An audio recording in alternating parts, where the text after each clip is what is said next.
in the sunrise, in the sunset, in the storms, and in the darkness. But today we celebrate the feast of the Lateran Basilica, a dwelling place of the Lord. In our first reading, we talk about the temple in Jerusalem and how the vision of water flowing out of that temple. The temple in Jerusalem was the center of sacrifice.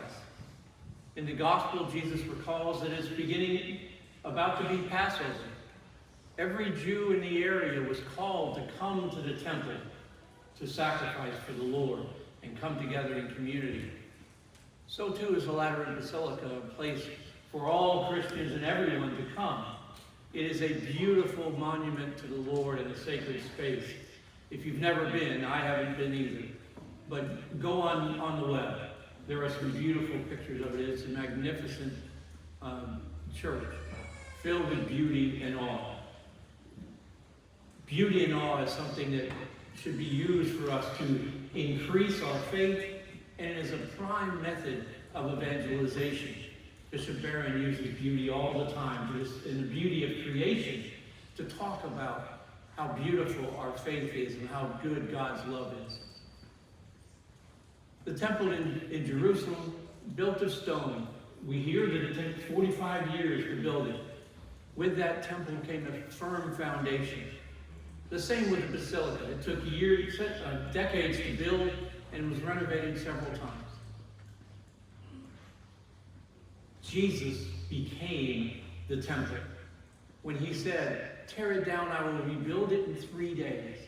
The temple of his body, because he is the perfect sacrifice.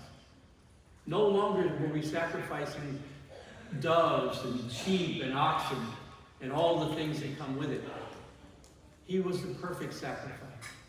And so we come to this church to celebrate that sacrifice and commemorate it and relive it.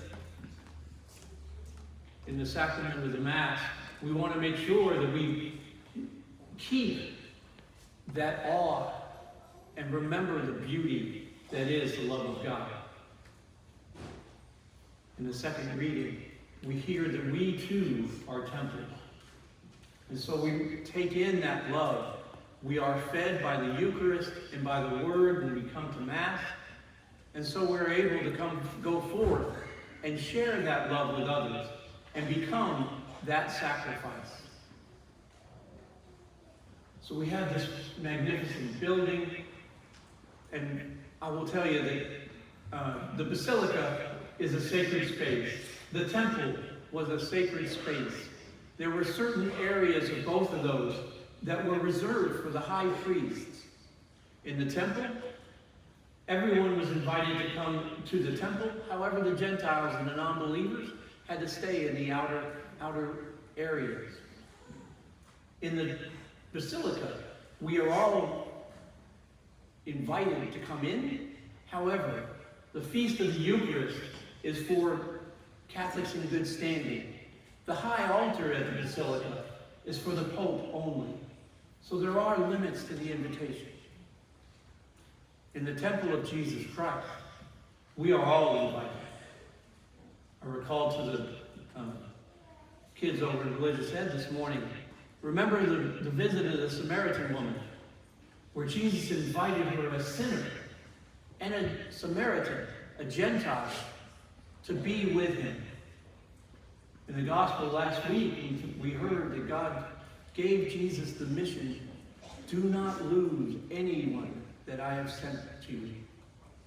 So we are called to hold on to each of the believers and to go out and evangelize for them. So we have this beautiful sacred space. And in the Diocese of Dallas, we have a committee called the Sacred Space Committee that makes sure that every church in Dallas is built as a sacred space, just as this one is. We have these sacred spaces, these dwellings of God to share, to come together in community. How do people know about it? They have to be invited. Just as the Jews were invited for the feast of Passover. And folks are invited all over the place to relish in the beauty of the Basilica. We too are invited to come to Mass, to these special feasts We have a feast for this parish coming up next week, where we will commemorate and have a Eucharistic procession to celebrate the Eucharist. And that is a special time when we can invite others to come back to the church. And I will tell you that some of you must already be doing that. Because if you notice today, you might have had to give up the seat that you normally sit in. Because people are coming back. I happened to look in the bulletin yesterday, I was looking as I try to do, and I noticed the attendance. Did you know that last week, we had almost 1,000 people come to Mass here over the weekend? 1,000. I have a page up in the back where the Eucharistic ministers look to find out how many Eucharists to have in each Mass. And oh, by the way, we almost ran out at 8 o'clock. But on there was a snippet of the attendance in June of 22. In June of 22, and I know it was summer, and religious ed wasn't in, we had just over 600. That's a 50% increase in 2 years. That's tremendous growth. And for those of you that weren't here in 22 and are here now, or weren't here last week and are here now, I welcome you with open arms. And I applaud you who gave up your normal seat to the new people. So we are already invited. And now into the temple of ourselves, we have to be careful as to what we invite and who we invite. There is a beautiful encyclical, The Theology of the Body, that talks about treating your body as a temple and realizing it as a temple. And with that, we have to be careful of what we bring in, whether in food, into our bodies, into our minds, and into our spirits. To be sure that we are fed by the Word, that we are fed by reflections on that Word, and fed by prayer, and we are inviting the Lord in. Lord, I am not worthy that you should enter under my roof, but only say the word and I shall be healed. We invite God in as a specific invitation. Just as there is a specific invitation for this Mass. You know, sometimes we might have, I have an invitation for my oldest daughter. Come to her house anytime I want. You know what? I haven't done it. Now don't feel bad. She comes to our house for special invitations, so we have a great relationship. But it is an open invitation that becomes a little bit less than a specific invitation. And I know some of you have invited folks back to church. I'd like you to make it a little bit more specific. Say, hey, come to Mass next Sunday. We're doing a procession. It's going to be special. Let's come to there. And maybe we'll get together after. That specific invitation is what God is sending you every Mass in the sacrifice of the Eucharist. That specific invitation. And we should be the same. I had some people, the last time I gave a homily, talk about, how do I get people to come back to confession? I really want them to go. I said, well, don't invite them to confession. Tell them how you felt after you left.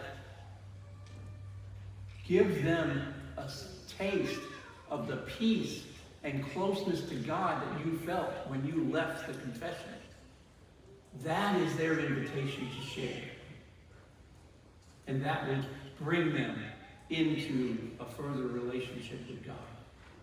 So we have to be sure that we not only build that foundation, but we are constant in taking care of what is being brought in to the temple, what we're bringing into church, what we're bringing into our lives, because there are always distractions.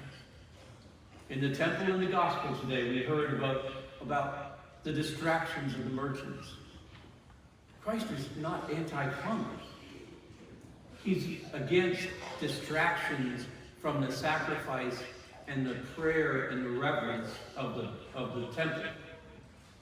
Just as we should, be sure that when we come to the church, we are free from distraction.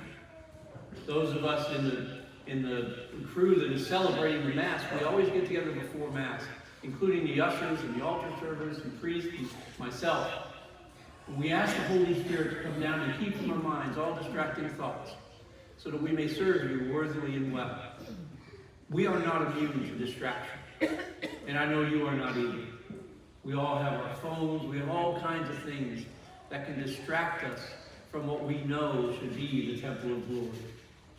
And so I ask you to be mindful of that.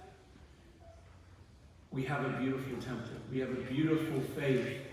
One of the things I love about the Catholic Church is that not only are we connected in this parish, but we are connected in the diocese. We are connected to the Lateran Basilica in Rome and to the Vatican. We are all connected. Everywhere across the world, we are celebrating this feast. So we are part of something much bigger. But we are also personally related to Jesus.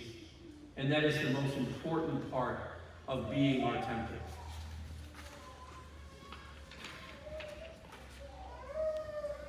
Just as the Lateran Basilica stands as a monument of stone, we are mirrors of the living church, because God's dwelling is not defined by architecture. It's revealed wherever faith, charity, and holiness flourish, because we are the living basilica. And let us invite the Lord to cleanse, rebuild, and dwell within us, so that others, encountering us, know God truly in our lives. They will know we are Christians by our love.